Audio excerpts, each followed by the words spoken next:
But when you sit down and ask them, do you have a proposal for that business? Yeah. What is the actual direction? Yeah. You know, they call it some kind of a white paper. What is that thing that defines your business? Why are you even doing this business? Yeah, and that's true. That's true, Andrew. And if you get to see the bag, it's very contagious. Okay, exactly. The business bag. Why? Because we talk a lot. You know, and normally, but still the ethos behind it is the fact that if someone comes down to you and tells you, oh, I was able to make to make, you know, 2 more million. 2 more million. Yes, profits, basically. Yeah. The very first thing you're tking is, oh my goodness, I need that extra 2 million as well. Yeah. So what are you doing? How can I do it? Exactly. What is needed to do it? And lo and behold, before you know it, it's down to, okay, fine, just help me start. Yeah. Now, in most cases, if you have a business plan and everything is all set and you're ready to go, the very first thing that you would be thinking about is it applicable to my schedule? Can I handle this? Can I handle this? Have I been able to pick up, you know, a few pointers from this particular business person and be able to own this business and turn it into mine? Do I have a sustainability plan? And very many Ugandans actually don't get to that level. They get so hyped up and excited about by the profits. By that profit.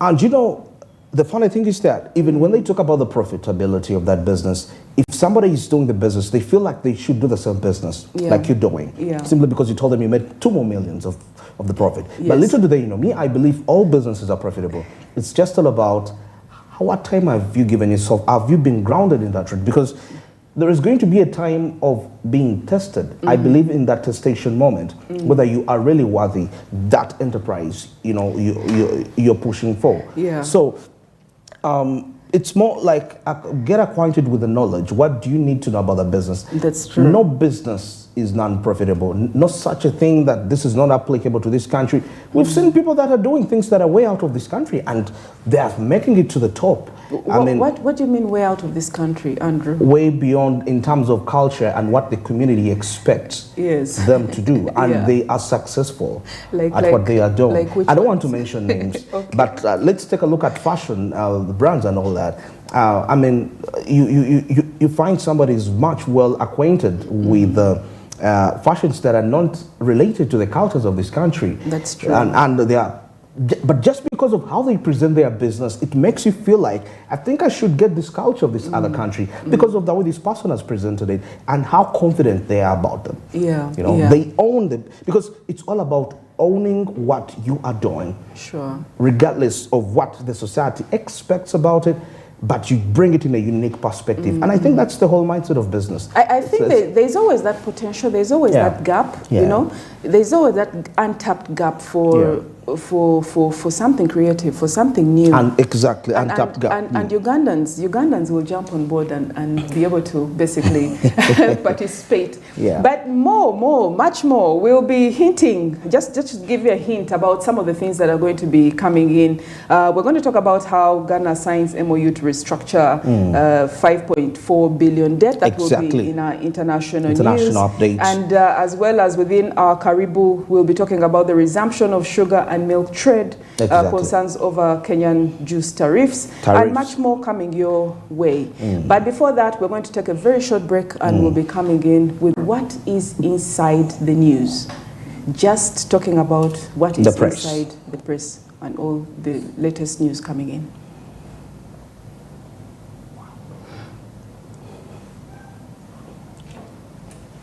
And they even cut me off.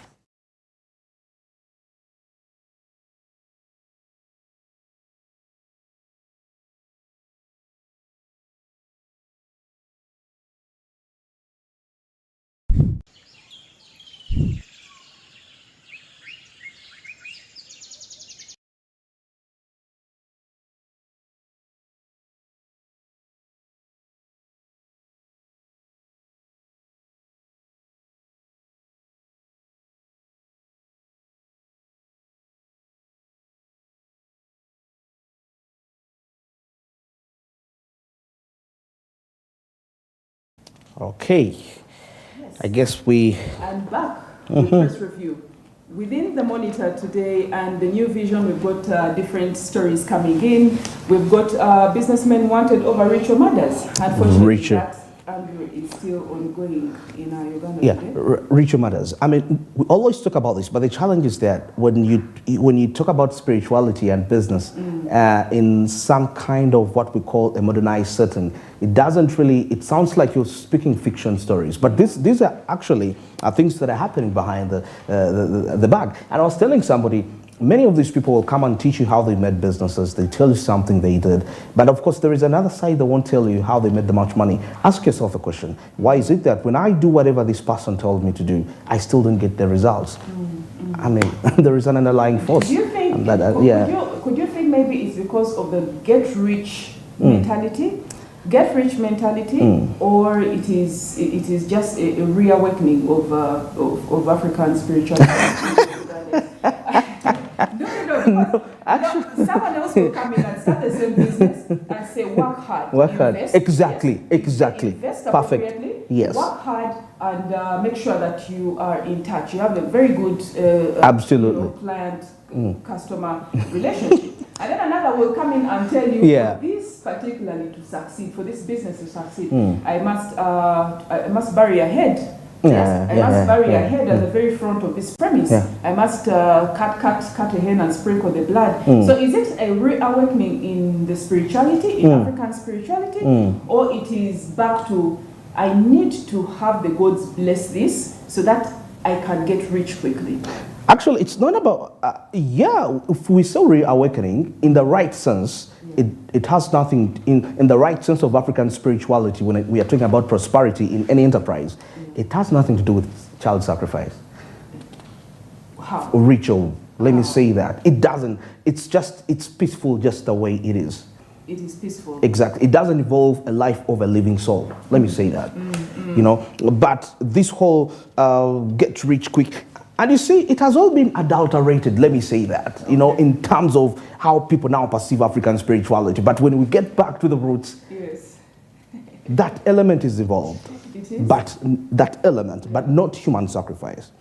We can talk about animals, which, because you need the blessings of the gods for your enterprises. Because we are not doing enterprises only to conquer the region, only to conquer the country, but you're thinking of enterprises that are going to impact the entire continent, and that takes a unique force. Sure. Exactly. And talking about impact, the latest that's coming in right now is Museveni on why model farming is the way to go. 5.3 billion. These are the cattle farmers who have boosted milk production from 200 million liters in 1986 to now 5.3 billion liters. That is some good news coming in, but also calling for extra funding within that sector. The sector. And then you've got some good news as well coming in from the tourism players. Recently, the poet, ran from 23rd to 25th. Okay. May, and it was. You know, the news trickling in and the feedback was it was quite good. It was much better than what has been happening in the other years. There's quite a lot of engagement, there's creativity. And many should have been able to tap into it. So the tourism players are calling for funding in regards to that. We've got some more news coming in from the pilgrims who are trickling into Namgongo, getting ready for the upcoming Martyrs' Day celebrations. And then as well, we've got some good news. URA waives EFRI's penalties against traders. Remember, we had quite a scenario with most of the traders getting onto striking. Yeah, they shut down the shops. And which really revealed quite a lot of breakdown. You know, not only just ignorance about EFRI's, but as well as the... I mean, it was way beyond just the EFRI's. Yeah. The assumptions that it was going to break their backs because they were being double taxed. Yeah, they're being double taxed. Yeah. But you know what? How that is happening now of late, because due to that whole perspective, if you go downtown and you try to purchase any item into the shops, it's more like the prices are now tripled. And this is where we talk about the whole perspective of the e-commerce. Because when you take a look at some of the online platforms, the online shops, and you compare the prices, they seem to be taking over. And I think our traders are a little bit slow to adapt to some of these new coming technologies. And this is the only way. Because like it or not, when you balance up the profits, the taxes and all that, it's not going to weigh out for you. But if you can find means on how you can minimize, because now let's talk about the rent alone, the paying. Okay. The rental tax on these buildings, and and the owners of the buildings are definitely going to transfer this burden to you, the enterprise, and you, the trader, you're transferring the burden to me. Now, I come to your shop, you triple taxing me. I can guarantee you, I'll never go back to that shop. I'll go seek for an online platform, and that's when I'll do a transaction. Andrew, talking about the high rent. Yes, it so happened that there was actually a pattern that was brought about by the pandemic, the lockdown. Yeah. Because of the accumulating rent and the unconventional business situation, what happened is that you had most of the traders, very many traders actually, getting out of towns. Like the boutique owners and some of the others actually got out of town and started opening up. They opened up their shops in the suburbs. Exactly, within the suburbs. Now, not only that, but you also had quite a number adopt social media as a marketing platform. Quite a number have not gone back into physical renting. But if I see majority of the traders still strike about that, can we say those that adapted it, it's more like 20%? Adapting the online mode of using social media to market. I think to me, honestly,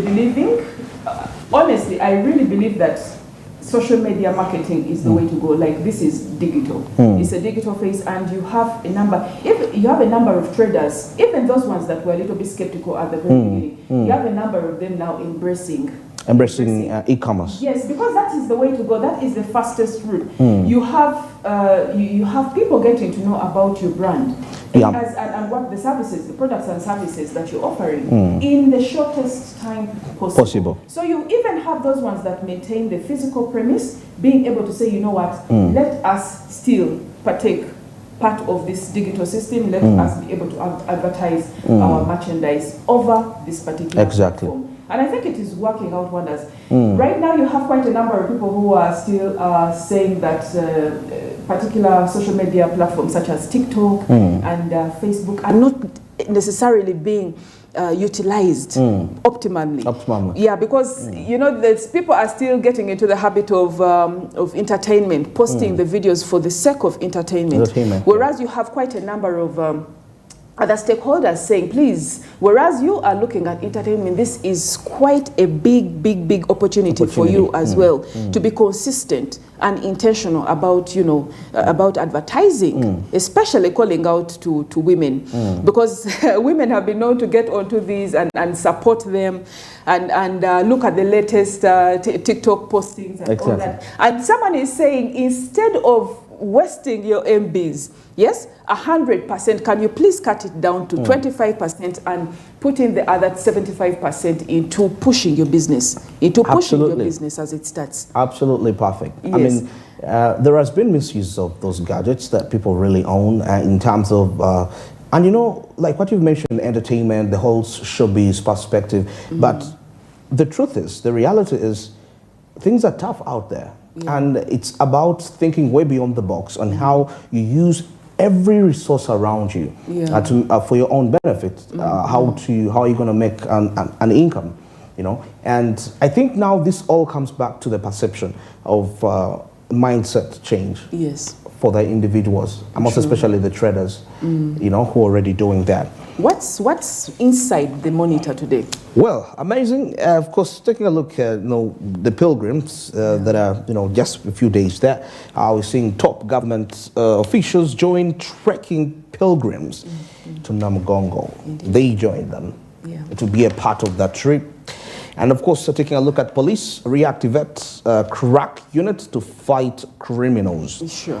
Yeah, and of course, the reactivated task force here has been broken down into zonal units under direct command of Kampala Metropolitan Police Commander. And Andrew, we were actually calling, we were imploring our viewers to be a little bit more cautious in mind. Exactly. Through the entire last week. But you can find even till today, there are still feelings of fear, among the public, ourselves included as well. Exactly. You have quite a number of people getting back home earlier. You have quite a number of people right now engaging in more cashless transactions. Exactly. But also you've got those ones basically within the estates. Yes, yeah. I had a friend talk about it. Those ones within the estates, in which maybe the entrance to your premise, to your apartment, exactly, has sort of like a corridor.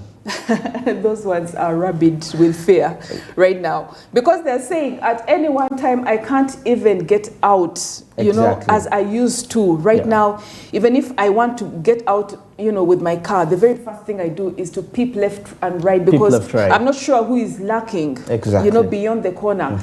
So, there's quite a lot of fear still instilled within the public, and it is quite unfortunate to be able to live like this. Mental health, their mental health. It is not. But then, good. What would somebody expect? Because I'll tell you the truth, some of these people that are afraid of being robbed, perhaps they are the very people that are, can I say, business owners, let me say that. And those business people employ these people. So if you exploit your people, or you put tough conditions at their workplaces, and they are forced to resign, and they have nothing to do, they're going to come and look for bread in your house.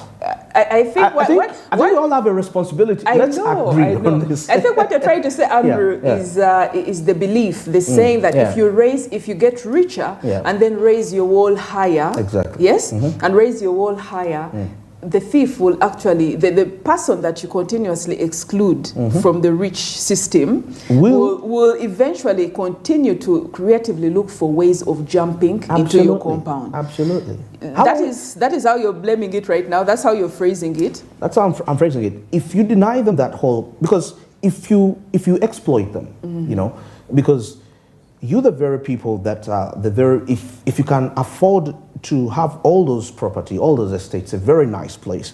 I think if you came and formed a corporation amongst all your other fellows in that very liege, you can influence policy. You can influence the private sector, the private sector. Why should and whereas we are being subjective, really, these are not the views. That's a disclaimer. These are not the views per se of Smart 24 TV. These are our own personal views. Why should I be made to feel guilty if I am working extra hard? Yeah. Is it? Why should I feel guilty? Why should I be beaten by someone? Okay, but we know that wealth is communal, right? It's not individual. So this is a capitalist set as well. It's a capitalist set, yes, but it's not typical. Capitalist is a Western ideology. It's not practical with the African way of setting, because of the greed nature. The reality is that anyone and everyone, Uganda is one of the biggest hosts for refugees. Refugees still are able to come in, get to Muyenga, they have restaurants. Anyone can get into this country and be able to start up a business and do something with, and they'll even get support. They'll get support. If they start up businesses, then why do we still have a high unemployment rate? Because if I would expect those very businesses should be employing people. Maybe it is that either you exploit them. Someone will say maybe, and I speak really objective, so that we can objectively, so that we can have a two-way system. Because if at all someone comes in from a different country and is a refugee, has refugee status and is able to come in and eke a living and really start. What gives you the right as another Ugandan within that particular, as a national of that country, to get down and sit? And we are talking as in, this is an isolated case, away from accessing finance, away from EFRIS, away from all these different, things that will pull you down. We are talking about starting that business. Yes? At the same time, you have quite a number that continuously say that Ugandans tend to be quite a lot of lazy and complacent in regards. Have you had quite some talk about that? I've really done that. But you see, I believe that before we judge people in terms of their personality and productivity, look at the bigger picture. What is making them to be in that state?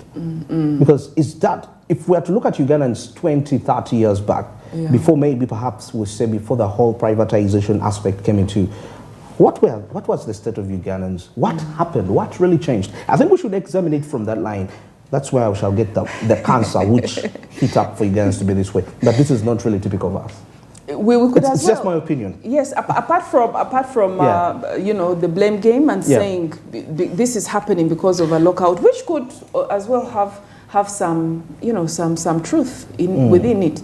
At the end of the day, we have to also think about the moral decadence. The majority, it has also been suspected that the majority of those culprits who are, you know, doing all these karate moves on people are always high, are first high, because what gives you the impetus, what gives you the courage and boldness to go kick someone in broad daylight, public, not even broad daylight, but in public, and bounce away freely, not even mindful that someone is going to, you know, is going to tackle you. That courage must be based on either drugs, you know, substance abuse, or it must be based on the fact that you have done this countless times before.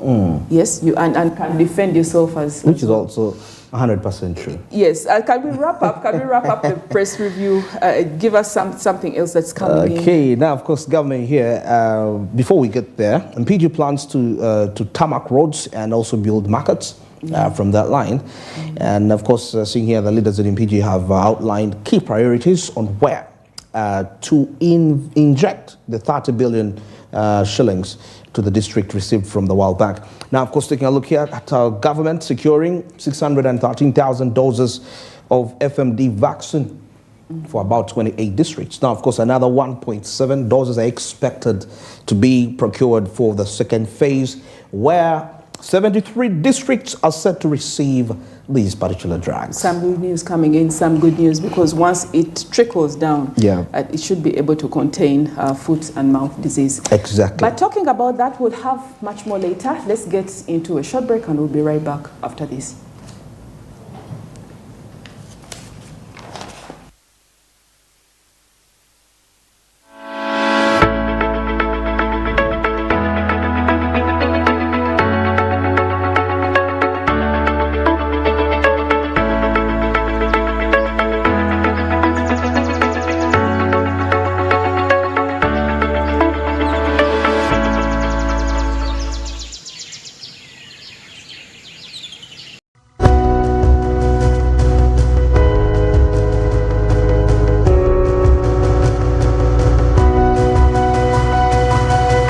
Smart 24, driving business.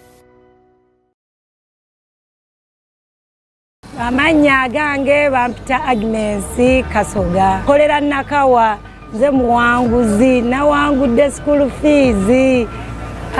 Na desimanyi ebintu bino bya ddala kubanga ne yankubira namulimba nnyo ne mugamba nkole